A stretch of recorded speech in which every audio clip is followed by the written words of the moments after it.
রাধে রাধে বলো।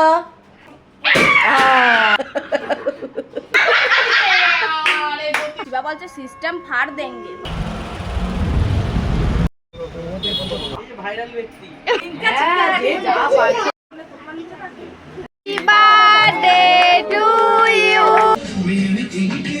So hi everyone, কেমন আছো তোমরা সবাই? জানি অনেক ভালো আছো, বাট আমি ভালো নেই কারণ তোমরা নিজেরাই সবাই জানো, তো আমি আবার এক্সপ্লেন করলাম না। তো যাই হোক, দেখো আমরা এখন যাব একটা বার্থডেতে। সেখানে গিয়ে কি করলাম, কি কি খেলাম, সবটাই রয়েছে এই ব্লগের মাধ্যমে। জানি বহুদিন পরে একটা ব্লগ আনছি, কিন্তু তবুও দেখো মজাই লাগবে।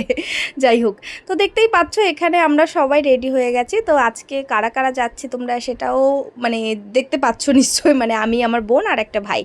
তো আমি স্কুটি নিয়েই গেছিলাম। মাঝপথে আবার একটু খিদে পেয়ে গেছিলো বলে তো ক্যাফেতে দাঁড়িয়েছিলাম, সেখান থেকে কিছু জল আর চিপস আর হচ্ছে কি কি বাবা বোন কিনেছিল আমি সঠিক জানি না, তো এগুলো কিনে নিয়ে আমরা আবার রওনা দিয়ে ফেললাম। আর জানোই তো কলকাতার রাস্তায় মানে এইখান থেকে এইটুকু যাবা সিগন্যালের পর সিগন্যাল, মানে 10টা জায়গায় সিগন্যাল দাঁড় করিয়ে অবশেষে আমরা চলে এসেছি বারাসাতে। আর এই জায়গাটা কোথায় বলো তো, ওই 5 নাম্বার পান্না ঝিল বলে যে একটা জায়গা আছে বারাসাতে, সেখানেই। তো এটা ছিল আমার একটা বান্ধবীর মেয়ের জন্মদিন, সেখানেই কিন্তু আমরা সবাই যাচ্ছি। আর এই দেখো দেখতে দেখতে আমরা ওদের বাড়িতেও চলে এসেছি। আর এই যে হেলমেট, বাবা কলকাতার রাস্তায় হেলমেট ছাড়া তো গাড়িতে চলাই যায় না, সেটা তোমরা সকলেই জানো, আর নতুন করে বললাম না। তাই আমরা কিন্তু সকলেই হেলমেট পরেই এসেছিলাম। আর এইদিকে বোন চকলেট দুটো দিতে লজ্জা পাচ্ছিল, তার জন্য আমি ভাবলাম যে আমিই দিই, তোদের আর দেওয়া লাগবে না।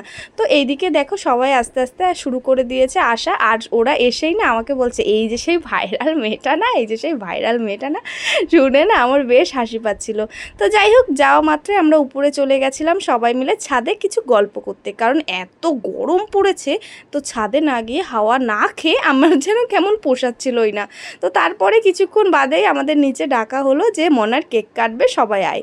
তো আমরা সকলেই কিন্তু এসে গেছে। আর এদিকে দেখো মা জননী কিন্তু পুরো ঘেমে একদম স্নান করে ফেলেছে।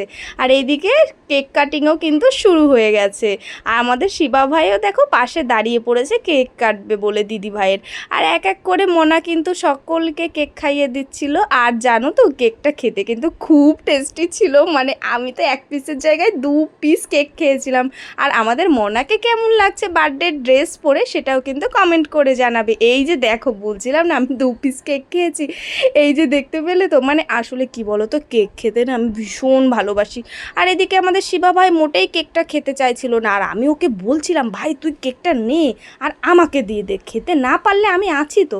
তারপরে কি করব, অনেকটা রাত হয়ে যাচ্ছিল। তারপরে আমরা সকলে মিলে খেতেও বসে গেছিলাম। সকলে মিলে বলতে কি, আমি আর আমার বোন আর ভাইকে আমি একটু খাইয়ে দিচ্ছিলাম হাতে হাতে, ও তো খেতে পারে না। তো যাই হোক দেখো এখানে রায়তাটা যা সুন্দর হয়েছিল না, মানে এর প্রশংসা না করলে মানে কি বলবো, আমার জীবনটাই হয়তো বৃথা চলে যাবে, এত সুন্দর রায়তাটা হয়েছিল। তারপরে দিয়ে দিয়েছিল একটুখানি চিকেন, তারপরে দিয়েছিল পায়েস। জানো তো আমার বোন কিছুই খেতে পারে না, অল্প একটু খেয়েই নাকি ওর পেট ভরে যায়। দেখো তোমরা দেখতেই পাচ্ছ। আর এই যে ছিল আমাদের বার্থডে গার্ল। আর সকলকে টাটা করে দিয়ে এবার কিন্তু যাব আমরা বাড়িতে, যেহেতু খাওয়া দাওয়া হয়ে গেছে আর বেশিক্ষণ বসিনি, অনেকটা রাত হয়ে গেছে। আর সেই বারাসাত থেকে দুর্গানগর পর্যন্ত আমাকে ড্রাইভিং করে যেতেও তো হতো বলো, অনেকটা রাস্তা। তারপরে রাতের বেলায় সিগন্যাল মেনটেন করে যাওয়া, রাস্তাঘাট দেখা, একটা মেয়ে মানে এই ভীষণই একটু টাফের ব্যাপার। তো যাই হোক দেখো তারপরে এসে গেছিলাম শিবা ভাইকে ওদের বাড়িতে দিতে। তো বাড়িতে এসে দেখি কি মানে ওরা একটা নতুন এই যে কুলার কিনেছে, সেখানেই ওদের যেহেতু এসি নেই, মানে সরি এসি না মানে ফ্রিজ নেই, সেই জন্য ওরা বরফ আবার কিনেও এনেছে। তাহলে এটা লাভ কি হলো ভাই, যে মানে সব কিছুই যদি কিনে আনতে হচ্ছে, একটা কুলার কিনেও শান্তি নেই, সেখানে বরফও আবার কিনে আনতে হচ্ছে ওদের। আর ওর মা যে কি বলছিল সত্যি সেটা আর তোমাদের সাথে বলতে পারলাম না। এদিকে দেখো শিবার মা জুতো পরে আমি চলে এসেছি আবারও ক্যাফে। তাই আজকের মতন ভিডিওটা এখানেই শেষ হলো।